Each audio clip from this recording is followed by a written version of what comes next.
Good morning and welcome to our latest Brunch and Learn. I hope you're not melting. I couldn't believe it. It was 27 degrees as I drove in this morning at like 8:45. That's ridiculous, isn't it? So hopefully you're staying cool. We're in the office. We have the aircon on. I'm sorry to rub that in, but Prince and I will be feeling very cool throughout. Thank you for joining us. So we're here today to talk about why human effort is costing you conversions. So if we've not met before, I'm Becky Sims. I'm founder and CEO here at Reflect Digital, and we're the performance marketing agency here to unleash your potential. We use behavioural science to connect with your audiences and to look at how that shows up in their search journey, which we know is more different than it's ever been, more fragmented than it's ever been, and we can help you reach people in the right place at the right time on the right platform with the right message. So hopefully you've received your brunch box if you ordered one. If you were too late to get one, you need to get in earlier because there's only a limited amount. Feel free to tuck in, or if you've already eaten it, don't worry. Just keep the kids away from it is what I always say, because it's not fair. It's your brunch box. We want today to be interactive. So Prince has got his Brighton SEO session that he's going to be walking us through, which is probably going to take about 40 minutes of our session, but then we've got time for questions. Now, some of you have already given me questions, which are here ready to be answered, but feel free to put any others in the chat and we will try and get to as many as we can before the end of the session. As always, any that we don't answer, we will come back to you on email and get you an answer within a week or so of the Brunch and Learn. So muted standard view, that's going to give you the best view for today. So if you want to set that up now, if it's not in position, then please do. So let me first of all get Prince to introduce himself to you. So Prince, tell us who you are. Thanks, Becky. So my name is Prince Enwere, that's my full name. I've been at Reflect Digital for slightly over a year now, working as Senior Paid Media Manager. I have over 8 years experience in the industry as a whole, working primarily on in the paid advertising space, particularly started off paid social, then expanded to paid search. So it's been a really interesting journey, and I'd say I'm really, really passionate about paid. It's quite interesting. We are getting changes especially in the past 5 days, which is much more than has happened in the past 3 months, which is insane. So things are changing really crazy. Yeah, it's like really exciting as well. So yeah, I'm still here and I'm excited to navigate this new wave as well. So yeah. Amazing. Well, we now have the stage is yours to take us through your Brighton SEO talk. And this will be my third time watching it, and I know I'm going to learn some more things. So I'm going to hand over to you, and then I'll be back at the end to take your questions. So just remember, pop them through in the chat, and we'll get Prince to answer as many as we can. So over to you, Prince. Thanks, Becky. So today we're going to be talking about why human effort is costing you conversions. Before I just dive in, I think I'll just like to go back a little bit in time. So we're going to start off with the conversation around what is marketing. Different people have different definitions of what marketing is, but the standard definition, as I think most people agree on, is that marketing is the comprehensive process of identifying, anticipating, and satisfying customer needs with the aim to increase the brand's value and also generate profit. Most people try to avoid the second part of generating profit, but the truth is that we all want to generate profit, as no brand unless you're a not-for-profit organization, obviously you want to make profit. So most brands are into the business of identifying a customer's needs and then satisfying that need, but not many anticipate, and anticipation is part of that. So that's one of the bases upon which we're going to be discussing or talking about human effort today, and you see a lot of it in the slides which I'll be presenting as well. I think the other thing about this is there is one core thing, I did mention this on stage as well, is that there is the aspect of when we talk about marketing as a whole, we have gone through different stages in marketing. So some people argue that the barter era, for example, was the beginning of marketing. So people say no, but let's assume either ways. We're looking at the barter era, we're looking at the selling era, we're looking at the marketing era, and obviously where we are right now, which some people might define as the AI era, basically. So if you're looking at all those different eras, it has always involved one thing, people or someone trying to lower the cost of effort and just increase the perceived value of the reward. Basically, if you're, and that is the basis of marketing, is always there's one side on the lever and there's this other side, which is the effort and the reward. And basically the idea is to make sure that the reward is always higher than the effort, because once the reward is higher than the effort, then in between that is where you have people more likely to, either buy into your product and then thereby increasing your brand value and then increasing your profit as well.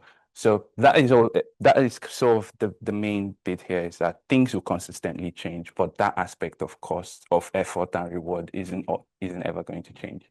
Now, diving into what we've got with most people in this room, for example, I would say not this room, but generally in the marketing space, as we've seen, generally in let's say on LinkedIn, for example, we'll talk about the algorithm or we'll talk about AI. But this talk is more about looking a lot deeper into the diagnosis, not just, that I'm not saying that AI or the algorithm are responsible for reduction in performance or a drop in performance, but basically it's one side, it's one part of the question. It's not covering everything, and that's why we're going deeper into this in a few minutes. So think about a patient going to the doctor and saying, I've got headache, for example. The doctor says, okay, I think this could be as a result of stress. And that's fine, but the patient goes back to their house, a couple of months pass, and the headache still remains. And then they come back and then the doctor does another diagnosis and finds out, okay, it's because of dehydration. So you've been dehydrated for the past few months. Essentially, stress wasn't a bad diagnosis, but there was still an underlying piece, which was dehydration, because obviously we know dehydration can also cause stress as well. So that is basically the bane of this whole conversation. AI and the algorithms are not wrong diagnoses on their own, but there's an underlying piece on that, those things, which obviously when you look into them a bit more closely, you can then be able to optimize your campaigns a lot more efficiently, basically. So what are the numbers we all know? We've got 68% of this at the time when I presented this at brightonSEO, it was 60%. Now it's 68%. So this is really rising up, rising really quickly. 68% of all Google searches now end without the click. And 68% paid CTR drop has been recorded on paid advert or paid search results where we have AI overviews. That was in 2025. This might have increased as well. And then we've also seen that approximately 50, even as high as 55%. In fact, in some cases, up to 80%, depending on the industry, you see searches now triggering AI overviews as well. So these are the numbers we know, and those are the numbers which we base our diagnosis on, saying algorithms are the issues and AI basically is the issue. But then if those, we do agree on those numbers, but then if people's attention spans are getting shorter, which is mostly the explanation, the common explanation for that, we still have people consuming 4.5 hours of average of video daily at home per person, actually, and this was by Ofcom in 2025. We also have 51 minutes average daily time spent on YouTube per person, same research from Ofcom in 2025. And we've also seen that people do engage with 2,000 plus word articles, a lot more than 500 word articles, by to the tune of about an extra 30 seconds per word, which is really, really huge. And that shows that it's not just about short content, it's about relevant content and content that actually delivers the reward that people expect to receive, because people still go to the cinema, for example, to watch like 3 hours movies, because they're actually going there to get a perceived reward. And basically the effort of just doing that is driving to the cinema hall, for example. So the effort and the reward, the reward needs to actually be higher than the effort that you put in. Now, that just drives into the major takeaway, which is people don't have shorter attention spans. They actually have lower tolerance for wasted effort, wasted time. And that we see that consistently across board. So before I dive in a lot more deeper into this, I'm just going to give a very quick shout out to our Search Pulse team. Becky has already mentioned that as well. We've got like Search Pulse quarterly data, which we always do with mostly through survey surveys, especially in the UK, and it's all around search and analyzing search behavior. So the team has done a very, very good, massive job in terms of always collecting that data and, making it possible for the industry to have that data so you can always optimize your campaigns and across search generally. So a big shout out to them on that. And so what is the story we're going to say today? So we started with our introduction, obviously, talking about the wrong diagnosis, as I said, covering the fact that it's not just AI, it's not just the algorithm, it's more about human behavior. And AI isn't necessarily the only thing to blame. And then we're just going to go a lot more deeper into the actual culprits, the real reason behind this. And then after that, we're going to look at the effort audit, which is basically how do you actually make use of the solutions to make use of the solutions within the platforms themselves. And then we're going to look at the cost of every single layer of effort which you compound on the user. And then we're going to look into the new era, which is basically the AI era, which we're existing in at this point in time, and basically look what you can take away from this and apply to your campaigns on Monday or Friday. Sorry. So let's start with the psychological shifts. So these are the real culprits, actually. And as I said, we're looking at we at Reflect Digital, we are very focused on human behavior and analyzing how human behavior is affecting search. Because basically at the bottom of or at the baseline of everything that we do in marketing is the human. And essentially we're not selling to robots or abstract things. We're basically selling to humans, and humans have feelings, emotions, etc., etc. So basically, we need to understand those as well. So, in as much as we blame AI and the algorithms, at the bottom line is the human emotion, and then because of human emotion, that comes in the psychological shifts then come into that because we all have the brain to think for ourselves, and basically based on the way our brain works, that's how we as marketers need to, as I said in the beginning, anticipate what the customer wants, what the customer needs, and then kind of readjust our structure or our strategies around that. So the real culprits from what within Reflect Digital, what we've always looked at is the fact that there are three major psychological shifts that are reshaping search. The first is cognitive offloading. Cognitive offloading is basically when the brain outsources effort to available tools when doing so costs less than thinking itself. Becky also covered this in her brightonSEO talk as well. I think the simple way to put it is that our brains are lazy, but essentially it's not just for the sake of being lazy. It's actually a coping mechanism basically. And because of that, think about when, like, for example, you have, let's say, smart speakers at home, which kind of control your lights, your electronics at home. Before now, we would literally go to the bulb switch and just switch it off because we have legs, we could be able, we have hands and everything that is possible for us to make that happen. But essentially, once we started having smart speakers and smart home appliances, that we basically outsource most of those things to those smart home appliances where I could literally just say the word, Alexa, turn off the lights, and Alexa turns off the lights, right? So that is a very basic example of cognitive offloading. And then we move on to pre-search bias. Pre-search bias comes as a result of cognitive offloading. So once you start making use of these AI tools, for example, or an easier tool, the bias starts coming in. It's a natural human behavior, basically. But when we look at search in particular, pre-search bias applies when people use LLMs, for example, to do some research or maybe AI overviews. They already have a very clear idea of what they want, and basically they come into your website already with that pre-search bias. The pre-search bias feeds off of cognitive offloading, and then those two also lead to the last bit, which is effort asymmetry.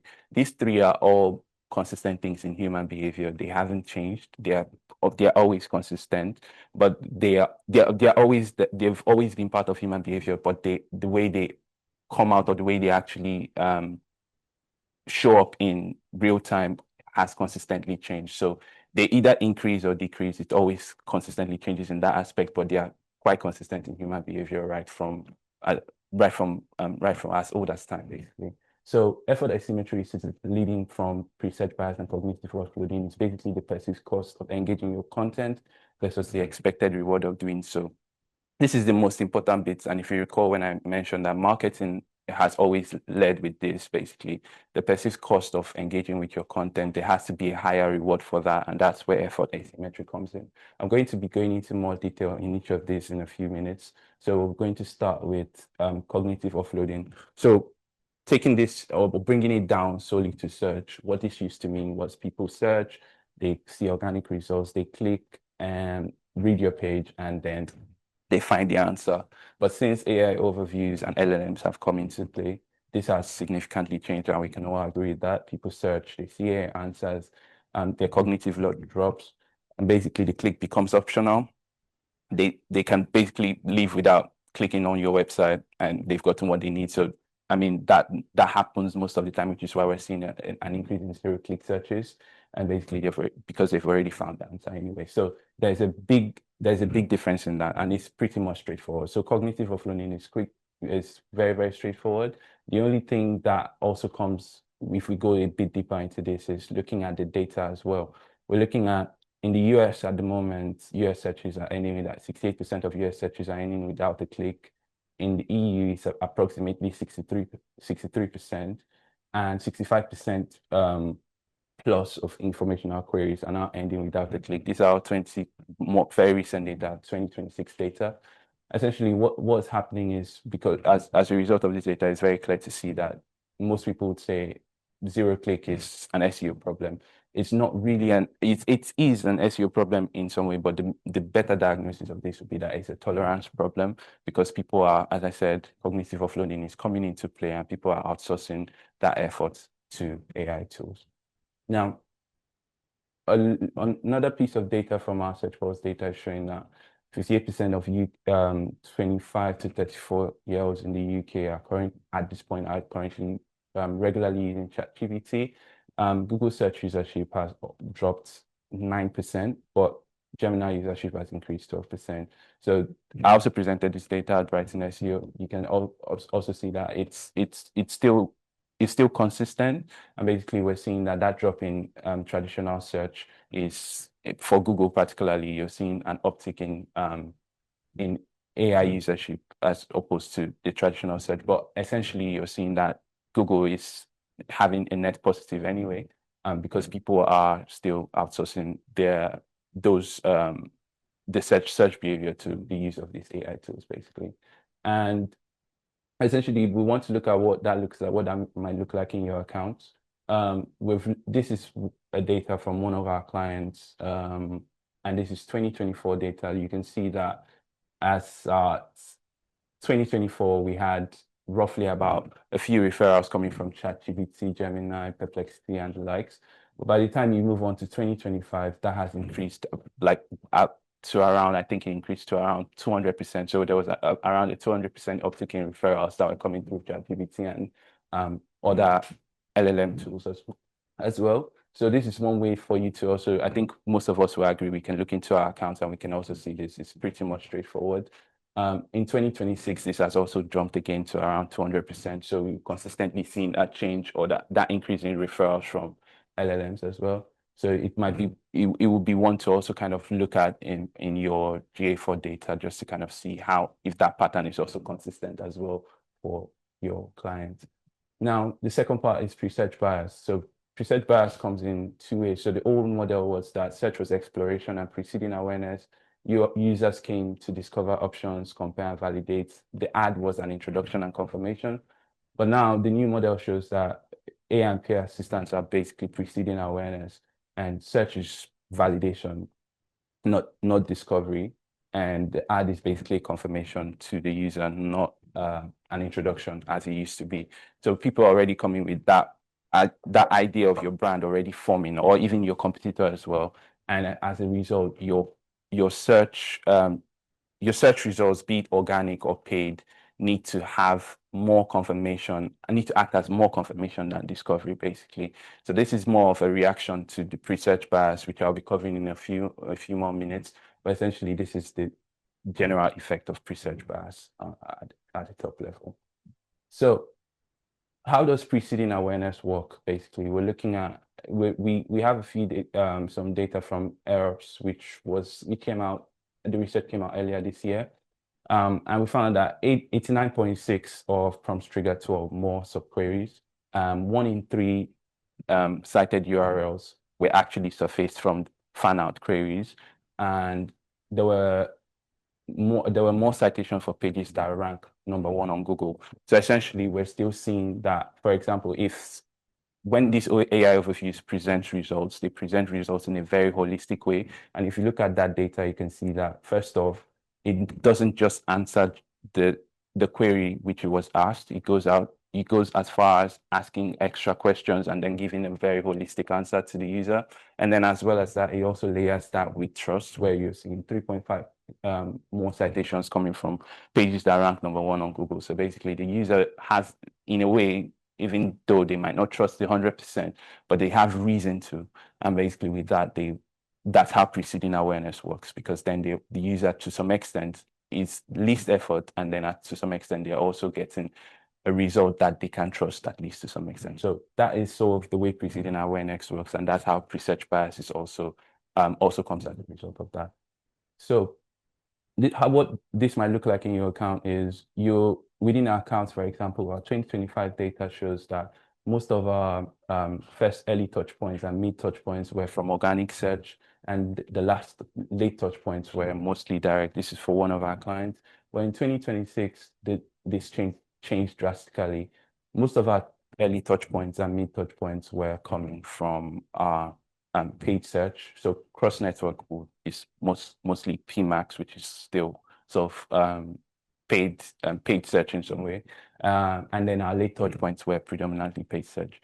What this means is that people are not, in 2025, for example, they were discovering the brands through organic search. AI overviews have become more prominent, and then organic search has had a drop in, obviously, the zero-click issue, which we've already addressed, comes into play here. So essentially, when they first interact with your brand, they're interacting with your brand when they see, for example, a paid advert or a paid search, and essentially they have to convert, they convert mostly on those paid search adverts as opposed to discovering your brand from those organic results. And then we're seeing that those early touch points, mid touch points, and then late touch points are predominantly paid search as a result of that. So people are already coming with that preconceived awareness of your brand and basically converting on your paid paid adverts or paid search results.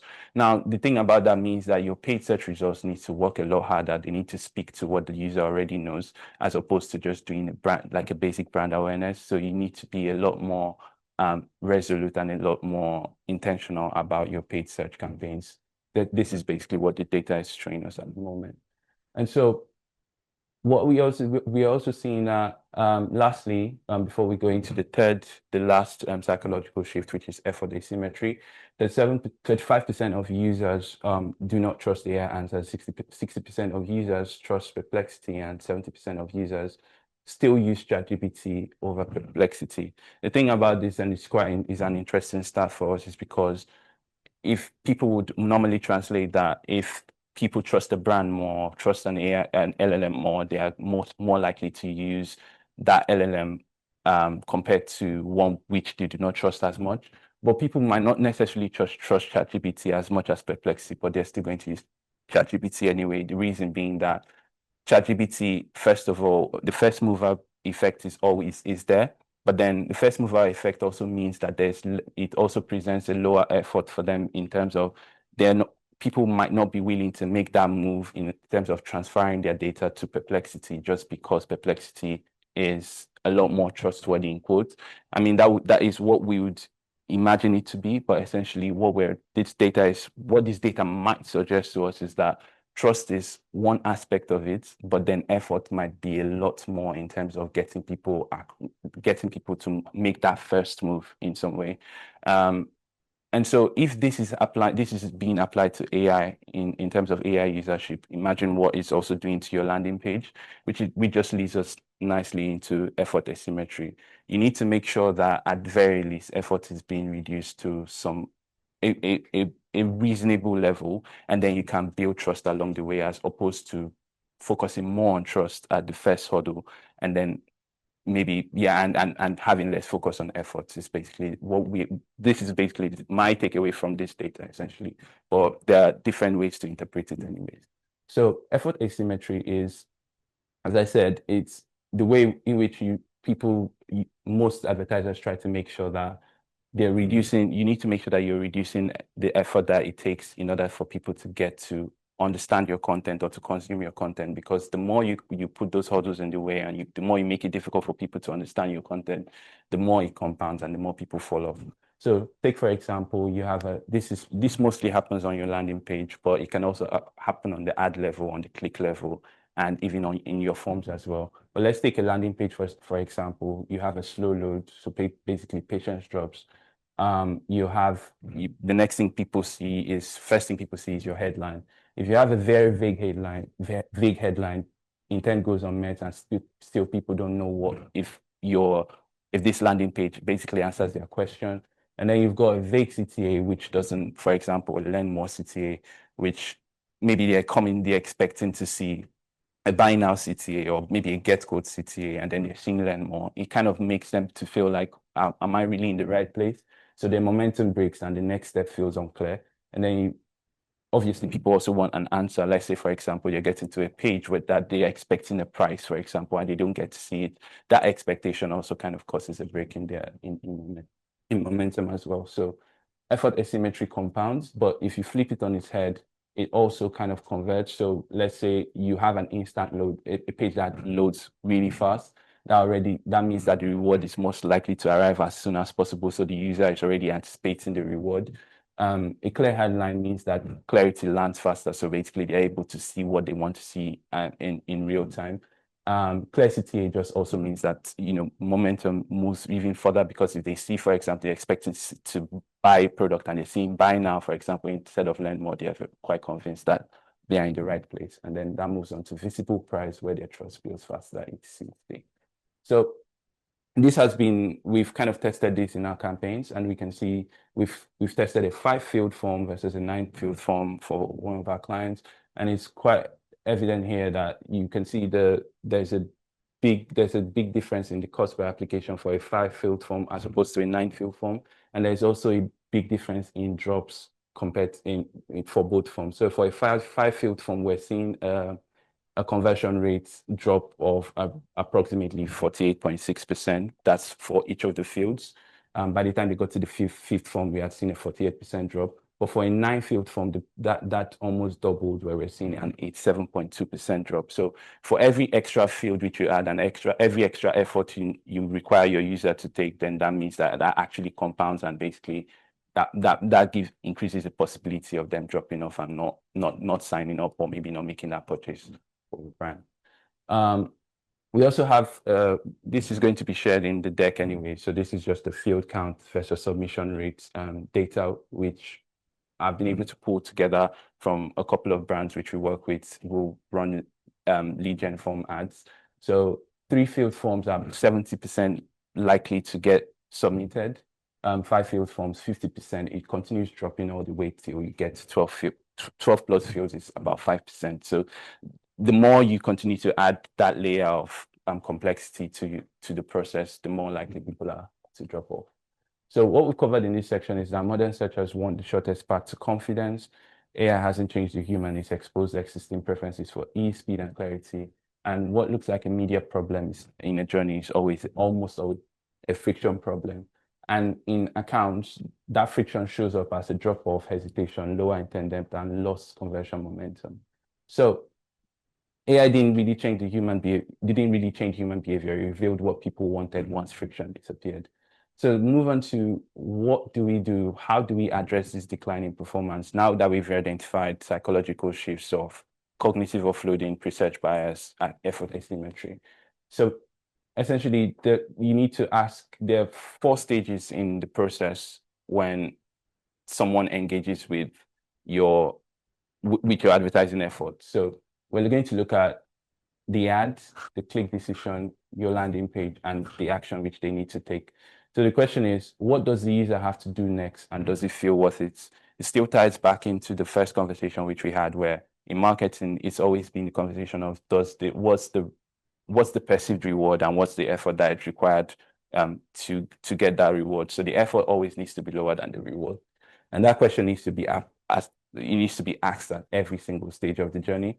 So the ad, for example, this is named the ad, but it can apply to both organic and paid, because at this point in time, the ad itself for organic, for example, is how you appear on your on SERPs, for example. So that is going to be more, that's going to make, that's going to determine if someone is going to click on your search result or not, because essentially it's almost the same. They almost appears almost the same as a paid search result. So the click decision is applicable to both.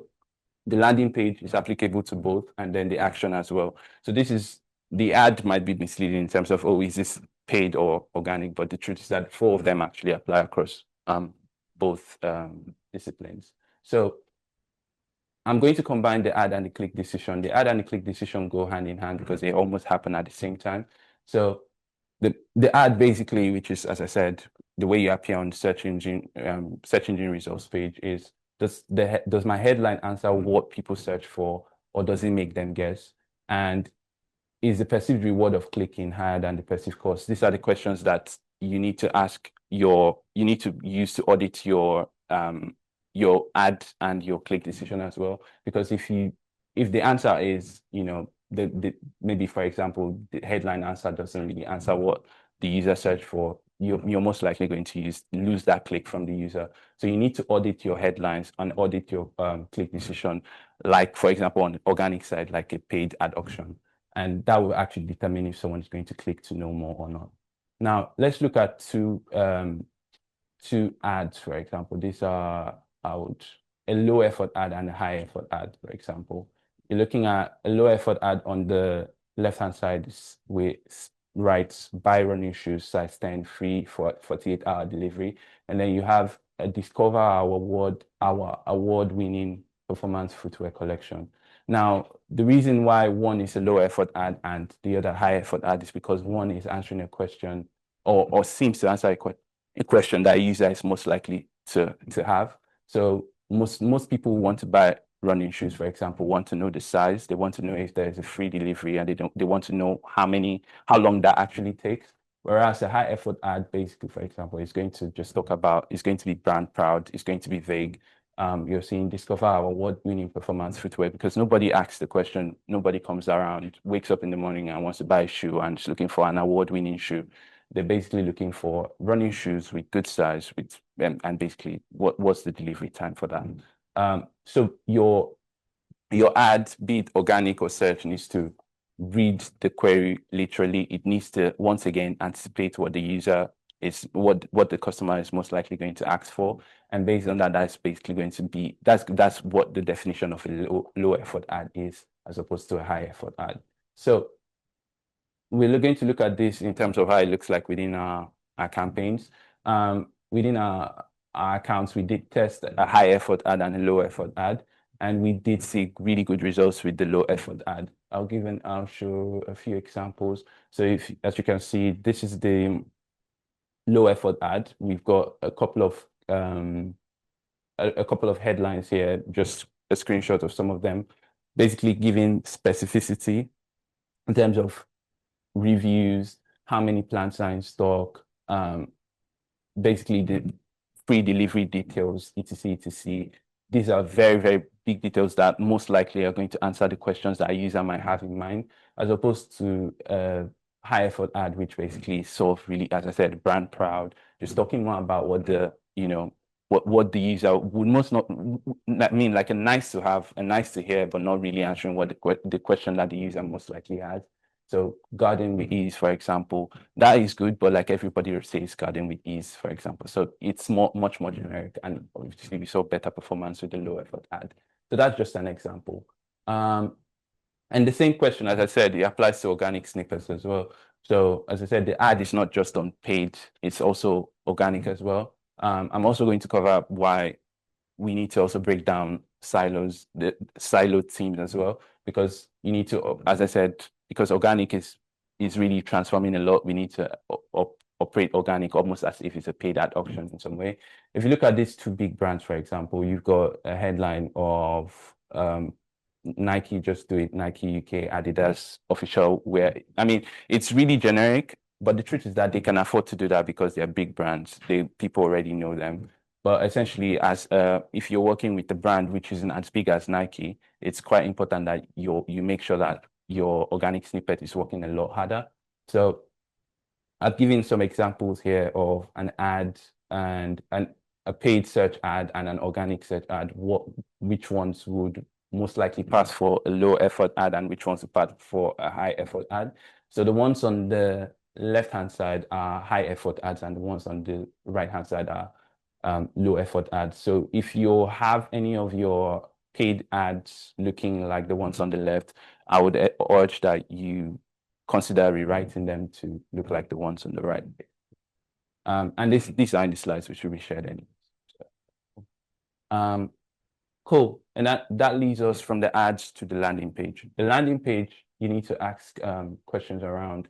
Within a few seconds to a minute, can people actually see what made you end the click? So once again, I've split this by high effort landing page and low effort landing page. A high effort landing page basically has your hero section has your brand photography, little to no copy. First text is mostly about the brand, the awards, and about us. Price is buried below the fold, for example. CTA is really vague. Forms are bogus. They've got 11 fields, including how did you hear about us? And then the load time with all these details above, once you have a lot of all these details here, then your load time becomes a lot more. It takes a lot more time for your page to load. This basically brings about high effort. Take, for example, someone making use of AI overviews to get to know your brand and getting to know your brand in a very, very low effort way and coming to your landing page, and it takes a lot of time to load. Basically, there's a mismatch there because people, as I said, pre-search bias has already formed where people already expect things to be as easy as possible. But coming to your landing page, it takes a lot of time. Then that also breaks their trust as well. So it's quite important for us to then follow a low effort system that kind of flows directly with the low effort which people have experienced from their experience with LLMs, for example. So a low effort ad is basically or a low effort landing page, sorry, is going to have a name plus price range plus CTA button in the hero section. The first text is more about specific benefits. It's scannable. Price is visible at the top of the fold. You've got if you have a book of viewing, for example, or whatever it is that is specific to that landing page, the CTA needs to read exactly like what someone will want, what the next action should be like. And then the form needs to also be as minimal as possible. Say 4 form fields. If possible, if you're actually going to have 5 or 6 more, it needs to come with conditional logic. And then that's going to result in your load time being a lot less. So at the end of the day, you're going to have a low effort landing page, which is going to convert a lot better. And we've kind of tested this once again within our accounts. We did create a specific landing page for Google after a long period of not getting good results on Google. And we've just kind of run after 2 to 3 weeks, we kind of compared the results. And after we made those changes, our form submit rate increased by 800% compared to the previous period, which was really good to see. And so that brings us to the action. So the action is what exactly do people want to, the action that people are going to take on your website. So are they going to submit a form? Are they going to buy a product? Essentially, you need to make the action also to feel like it's not work, it's just obviously the next step. So after you've optimized your ads, you've optimized your landing page, you need to make the action to just kind of like be the icing on the cake. So the rule is the match action layer length to the commitment level of the product. So for a first touch form, maximum 4 fields is recommended: name, email, phone, intent, or timeline. And essentially, if anything that is above 5 fields on first contact is likely costing you conversions. If you call the previous example, which I gave, we had 5 fields and 9 fields. The more extra fields, the more fields there were, the more the drop-off increased. So that is, I think, to the tune of roughly, I think 15%. 5 to 50. Yeah. So every extra field or step has a measurable drop in submission rates, typically 5 to 15% per field. So that's one to consider as well. And then after that, even if you do want to make sure that you're getting people through your lead gen form, you can actually qualify them after the first click, but it's just more detrimental to qualify them or qualify those leads before. And lastly, even if you do need to have more extra fields, especially if you're working with a bigger brand, for example, a mortgage company and stuff like that, you show more fields or steps only if people indicate higher content. So you can pre-qualify them with conditional logic, but essentially on the first contact, it's always ideal to start with 4 form fields. Now, we've kind of done this on one of our accounts as well, where we had a checkbox, which was not the way, it was quite different from what people would expect. So there was an inline privacy text attached to the a consent checklist, which was by ticking this, you agree to our terms of privacy policy. That really resulted in a reduction in our CPLs. But once we changed that to what people already expected, which was just by submitting this form, you agree to our privacy policy, that actually increased or decreased our CPLs by 73.86%, which was really a massive reduction. And it was quite surprising that just the little changes that really made a difference, basically. So what we've covered in this section is that declining performance can be audited across 4 stages. Ad must make the click feel clear and what the landing page must quickly confirm value, relevance, and direction. Action must feel like the obvious next step, not extra work, and small friction fixes across the journey can unlock meaningful performance gains. And so that leads us nicely into the commercial case. So every friction point has a price tag. I'm going to see if, okay, it's loading correctly, sorry.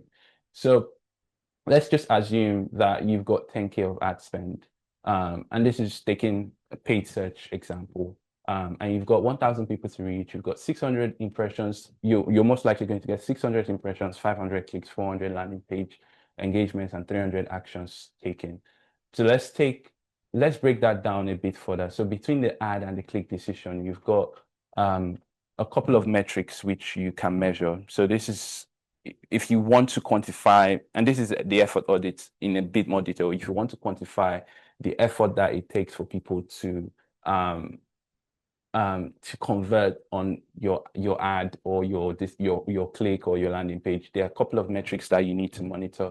So between the ad and the click decision, there's click-through rates, there's cost per click, the obvious ones, and then from between the click decision and the landing page, you've got your click to landing page view rate and your engagement rate as well. That's another metric you want to look at. And between your landing page and your action, you've got landing page engaged sessions and your conversion rate, which you want to look at. Optimizing each of these metrics eventually can massively increase or decrease your total revenue. So we're going to look at each of those metrics a lot more closely. So I mentioned CTR, CPC, I mentioned landing page experience, arrival rates, and landing page conversions. Basically, these are the 4 metrics I would say lead to either more or less leads, basically. So in order to make this a lot more simple, I'm going to also combine CTR and CPCs together. So because CTR and CPCs can be combined in different ways, you can combine it to have one simple formula, which is ad efficiency score, or you can use an effective CPM metric as well. So effective CPM is basically CTR times CPC times 1,000. And if we do that, we've reduced the metrics which we're working with to just 3. So let's take, for example, we improve our effective CPM by 5%, improve our arrival rate by 5%, and the landing page conversion rate by 5%. The results go up massively. So you're going to see the original 600 true impressions which you were going to get turned out to be 630. Your 500 clicks which you were going to get become 551. Your 400 landing page engagement become 441, and the actions taken become 347. So altogether, you've increased. You ideally would have gotten 300 actions, but if you just made that improvement of 5% to each of those metrics, you'd basically ending up with 347 actions taken. Now, that is basically resulting in 15.7% increase in leads and sales potentially. Now, the headline reads, improvements don't add up, they multiply. And one might argue, okay, this is not really, this seems more like an addition than a multiplication, because if I add 5 plus 5 plus 5, that's 15. However, if you change this to 10%, let's just assume you increase that to 10%, it goes up to 33.1. So that's not necessarily an addition. It's more, it's a fractional multiplication. So basically, it just means that if you're, and this is basically conservative increments. Most people actually increase more their performance by more than 10% for each of these metrics.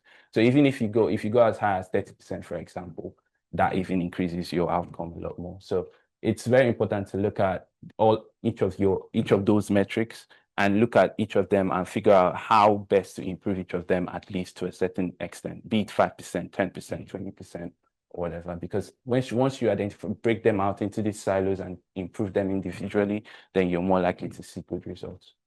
And I've been talking a lot about landing pages, because landing pages now matter more than ever, because with AI overviews cannibalizing informational CTRs, we've got a lot of free traffic, which has now basically collapsed.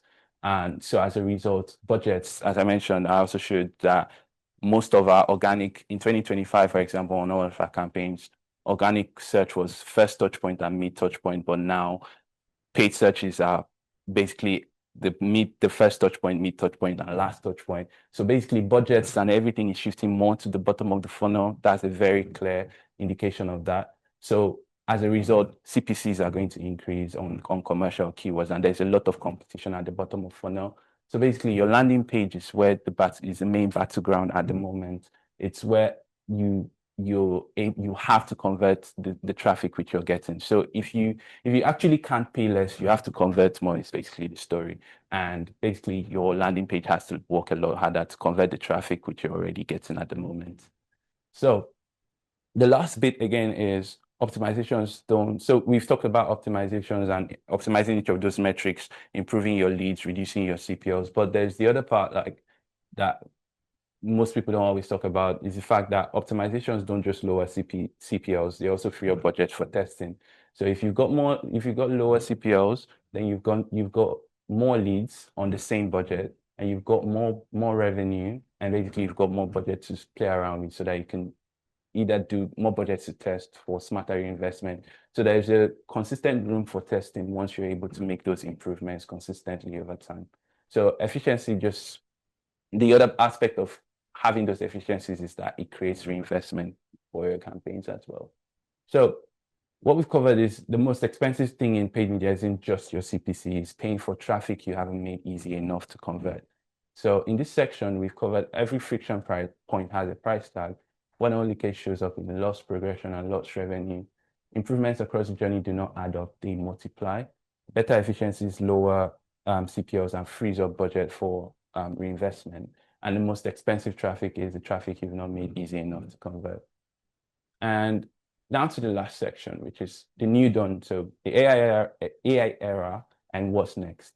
So we have obviously the new discovery stack. Before now, we just had 2, but right now we've got 3.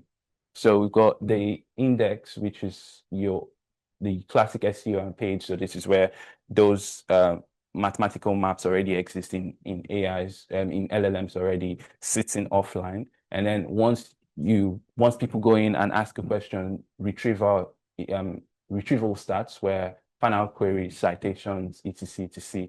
And then the last layer is the answer. Most times people know about, obviously, the index. Everyone is almost all websites are indexed anyways. And then most people want to get to achieve layer 2 and layer 3. So, but the most important part is layer 2, because that's where everything happens, the retrieval layer. Now, I've put together this quick takeaway from, once again, Arabs. I think they did a research earlier this year. So this is one of their findings in terms of the retrieval layer. So being found does not mean that you'll be chosen. So just the fact that you've been indexed does not mean that you'll be chosen, because being retrieved is only the first hurdle. Google still influences AI visibility, so you still need to make sure that you're employing all everything that is possible so that you can still rank highly on Google and find out why there's the discovery part. So the goal is not just to match the first query, but to stay relevant as discovery expands. And lastly, clarity increases the likelihood of being cited as well. Now, what this looks like in action is, for example, if a user asks a question of like, what's the best CRM for a 20% sales team, the LLM is going to go out obviously and do the find out and go for some subqueries that are related to that, not directly, but in a way well connected to the initial user prompt. So you're going to have CRM pricing for mid-market, best CRM integrations for Outlook, etc., etc. So if you only answer the headline query, you're not actually being competitive enough because you've still got like some extra queries. So this is where content clusters are really important as well. And one prompt becomes like 10 searches. So you need to have more content clusters which kind of answer a query which answers one query, but in a much more detailed way. Essentially, this is quite important because now, at the end of the day, we're still going to come back to the fact that everything we've discussed is that AI and the human behavior in some sense, and the importance of low effort actually comes in a lot more because at this point, it's proven that machines are now rewarding the lowest effort to pass answer. For example, if you got your title and your query must overlap or should overlap at least to some extent in order to increase your likelihood to get cited by AI. The trust factor also comes in where we've got 3.5 times more citations for brands that are at the top of the search engine results page. And then we've got plus 89% more citations for sites that have real-time verifiable facts. And then higher readability scores also increase your likelihood to be cited by these machines as well. So this all transforms into that low effort to pass answer. Just like humans, for example, are looking for that low effort in order to convert, machines are also looking for that low effort in order to read your content and be able to start citing your website as well. So that comes down to paid and organic. So as I said, it fits in nicely with the way we're optimizing for paid. It's almost similar to the way we would want to start optimizing for organic as well. And that results into the fact that siloed teams just don't work anymore. Teams need to be a lot more integrated together and work as a close-knitted team in order to generate good results. Because once again, structured data has always been there in paid, for example. It's always been part of in e-commerce, for example, our product feeds, our pricing, review snippets, site links, it's always been part of that. In organic, it's also always been there, but it's a lot more important now because AI citations actually use those structured data in order to in order to improve your chances of being cited. So schema, FAQ markups, semantic headlines, etc. So at the end of the day, we're looking at the same logic between both teams, and so you need to break down those silos in order to get more results. And lastly, so organically, do you get are people able to? Are you going to be able to? Are people going to be able to, or are brands going to be able to be cited on in AI so quickly? I don't think so. So a lot of brands are. It takes time, just like regular SEO. So a lot of brands are having that question of, do we go ahead to then advertise on ChatGPT, for example, in order to improve our visibility in LLMs. Our search pulse data shows this. I think this was the last quarter, as 41.5% of UK searchers say they would trust the brand less if they saw it advertised in ChatGPT.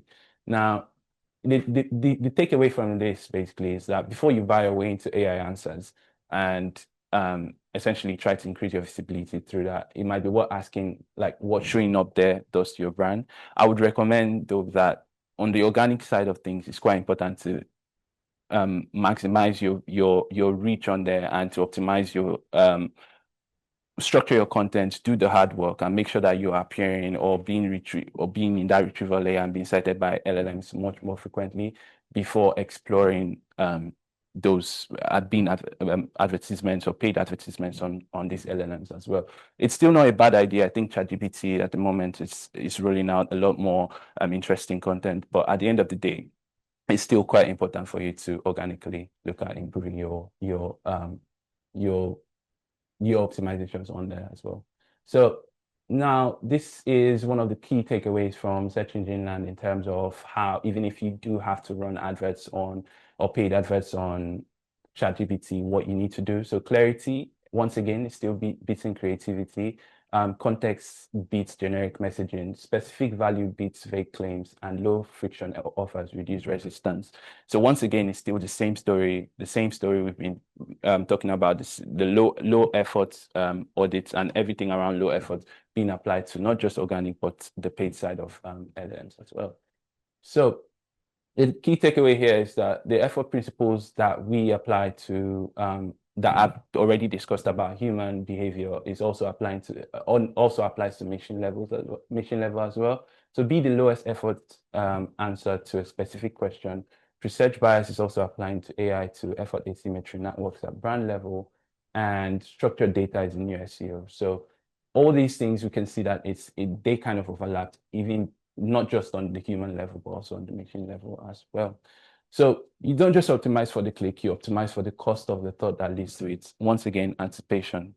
And anticipation basically is the part where, as I said in the beginning, is the part where lots of brands, we focus on identifying, we focus on satisfaction, but we need to start looking into anticipating as well. And that's where human behavior comes in. So what to do on Monday, Monday. So you need to audit your ads to landing page match, read your top ads and top headlines, and basically just make sure that your ad matches your landing page. You need to cut form fields if there are any extra form fields that are costing you conversions. Add conditional logic if you actually need to have more form fields. It's always good to have conditional logic. That's one which we're testing at the moment. So maybe by the next time I have to present this, it will be updated in terms of how that performs. Build a mobile sticky CTA. Well, this has been proven to increase conversions by approximately within our campaigns from approximately 14% or thereabout, and kind of run the effort audit, which I've already kind of detailed here. If you run the effort audit, you pick your worst offender and quantify the cost. And on SEO, you mapping out fan out coverage, fixing title overlap, auditing your SERP snippet to make sure that it's working. It's almost like a paid ad auction. And then making sure you actually structure data, product schema, FAQs, etc., and pick a number for the week. So make sure that you've got verifiable stats in your content as well. So the story in 5 sentences is, in paid, the CPC isn't your biggest cost. Is the traffic you haven't made easy enough to convert. Zero-click, funnel, and AI are all symptoms of lower tolerance for wasted effort. AI didn't change human behavior, it revealed what people wanted once friction disappeared. And in organic, the ranking isn't your biggest win, it's being the lowest effort to pass answer. Small frictions compound to the small wins. So that's the whole commercial case. And so, yeah, the algorithm didn't change your results. Your users' tolerance for inefficiency did, but it's a good thing because inefficiency is something that you can actually fix.